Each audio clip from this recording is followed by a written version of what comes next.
ಮಾಯಾ ಅಥವಾ ಮಹಾಮಾಯಾ ಇತ್ಯಾದಿ ಶಬ್ದಗಳಿಂದ ಭಗವಂತನ ಇಚ್ಛೆಯನ್ನು ಹೇಳ್ತಾರೆ. ಹಾಗೊಂದು ಭಾಗವತ ತಾತ್ಪರ್ಯದ ಶ್ಲೋಕ, ಮಹಾಮಾಯೇತ್ಯವಿದ್ಯೇತಿ ನಿಯತಿರ್ಮೋಹಿನೀತಿ ಚ ಪ್ರಕೃತಿರ್ವಾಸನೇತ್ಯೇವಂ ತವೇಚ್ಛಾನಂತ ಕಥ್ಯತೆ ಅಂತ ಸ್ಕಂದ ಪುರಾಣದ್ದು. ಭಾಗವತ ತಾತ್ಪರ್ಯ 4:12-15. ಮಹಾಮಾಯಾ, ಅವಿದ್ಯಾ, ನಿಯತಿ, ಮೋಹಿನಿ, ಪ್ರಕೃತಿ, ವಾಸನ ಇವೆಲ್ಲವೂ ಶಬ್ದಗಳು ಕೂಡ ಭಗವಂತನ ಇಚ್ಛೆಯನ್ನೇ ಹೇಳುವಂತಹ ಶಬ್ದಗಳು. ಮಹಾಮಾಯ ಅನ್ನುವ ಶಬ್ದವು ಹಾಗೇನೆ ಮಾಯಾ ಅನ್ನುವ ಶಬ್ದವು ಭಗವಂತನನ್ನೇ, ಆ ಭಗವಂತನ ಇಚ್ಛೆಯನ್ನೇ ವರ್ಣಿಸ್ತದೆ. ಮಾಯಾ ಅನ್ನುವ ಶಬ್ದ ಪ್ರಕೃತಿಯನ್ನು ಕೂಡ ಹೇಳ್ತದೆ. ಮಾಯಾಂತು ಪ್ರಕೃತಿಂ ವಿದ್ಧಿ ಮಾಯಿನಂತು ಮಹೇಶ್ವರಂ ಅಂತ ಶ್ವೇತಾಶ್ವತರ ಉಪನಿಷತ್ತಿನ ಮಾತಿನಂತೆ ಮಾಯೆ ಅಂದರೆ ಪ್ರಕೃತಿ. ಆ ಪ್ರಕೃತಿಯನ್ನು ತನ್ನ ಹಿಡಿತದಲ್ಲಿಟ್ಟುಕೊಂಡು ಸೃಷ್ಟಿಯನ್ನು ಮಾಡುವನಾದ್ರಿಂದ ಭಗವಂತನಿಗೆ ಮಾಯಾವಿ ಅಂತ ಹೇಳ್ತಾರೆ. ಇದಲ್ಲದೆ ಭಾಗವತ ತಾತ್ಪರ್ಯದಲ್ಲಿ ಭಾಗವತ ತಂತ್ರ ಗ್ರಂಥವನ್ನು ಉದ್ಧರಿಸಿ ಮಾಯೇತಿ ಪ್ರಕೃತಿಶ್ಚೇತಿ ಮಾಯಾ ಜೀವಶ್ಚ ಕಥ್ಯತೆ ಅನ್ನುವಲ್ಲಿ ಮಾಯಾ, ಪ್ರಕೃತಿ ಇತ್ಯಾದಿ ಶಬ್ದಗಳಿಂದ ಜಡ ಪ್ರಕೃತಿ ಹೇಳಲ್ಪಡ್ತದೆ ಅಂತ ಹೇಳಿದ್ದಾರೆ. ಹೀಗೆ ಮಾಯಾ ಅನ್ನೋ ಶಬ್ದ ಅಥವಾ ಮಹಾಮಾಯಾ ಅನ್ನೋ ಶಬ್ದವು ಕೂಡ ಜಡ ಪ್ರಕೃತಿಯನ್ನು ವರ್ಣಿಸ್ತದೆ. ಭಾಗವತ ತಾತ್ಪರ್ಯ 3:7-39 ಅಲ್ಲಿ ಪದ್ಮ ಪುರಾಣದ ಮಾತನ್ನು ಉದ್ಧರಿಸ್ತಾರೆ. ಮಾಯಾ ಅಂದ್ರೆ ಭಗವಂತನ ಮಹಿಮಾ ಅಂತ ಅರ್ಥ. ಮಾಯಾತು ಮಹಿಮಾ ಪ್ರೋಕ್ತ ಪ್ರಾಚುರ್ಯೇತು ಮಯತ್ಯತಃ. ಮಾಯಾ ಅಂತಂದ್ರೆ ಭಗವಂತನ ಮಹಿಮೆ ಅಂತಾನೆ ಅರ್ಥ ಮಾಡಬೇಕು. ಮಯಟ್ ಎಂಬ ಪ್ರತ್ಯಯ ಬರುವುದು ಪ್ರಾಚುರ್ಯ ಈ ಎಂಬ ಅರ್ಥದಲ್ಲಿ. ಅದರಿಂದ ಭಗವಂತನ ಮಾಯೆಯನ್ನು ಅಂತ ತಿಳ್ಕೊಂಡ್ರೆ ಅವನ ಗುಣಪೂರ್ಣತ್ವವನ್ನು ಅಂತಾನೆ ಅರ್ಥ.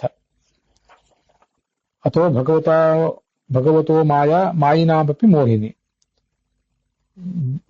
ಈ ಭಗವಂತನ ಈ ಮಾಯೆ ಅನ್ನೋದು ಅತ್ಯಂತ ದೊಡ್ಡವರಾದವರಿಗೂ ಕೂಡ ಜ್ಞಾನಿಗಳಿಗೂ ಮೋಹ ಬರಿಸುವಂಥದ್ದು ಅಂತ ಅಲ್ಲಿ ವರ್ಣನೆ ಮಾಡಿದ್ದಾರೆ. ಅದರಿಂದ ಮಾಯಾ ಅಂದ್ರೆ ಮಹಿಮಾ.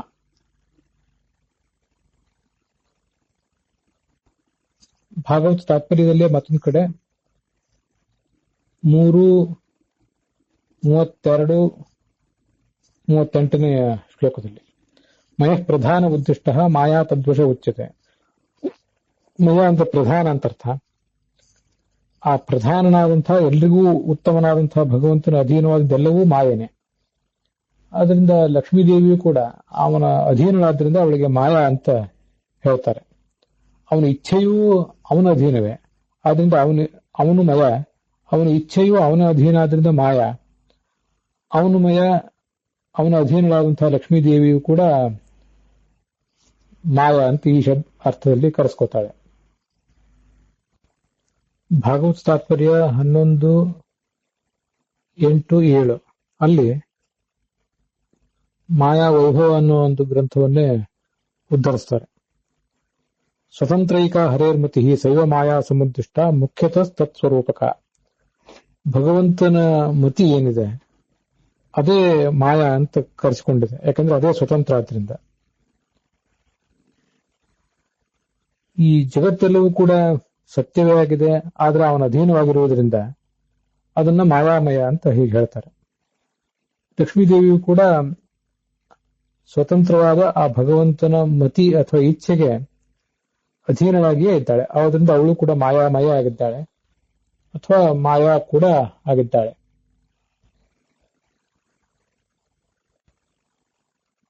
ಮಯ ಗತವು ಅಂತ ಒಂದು ಧಾತು ಇದೆ. ಅದು ಮಯತೆ, ಮಯೇತೆ, ಮಯಂತಿ ಅಂತ ಹೀಗಾಗ್ತದೆ.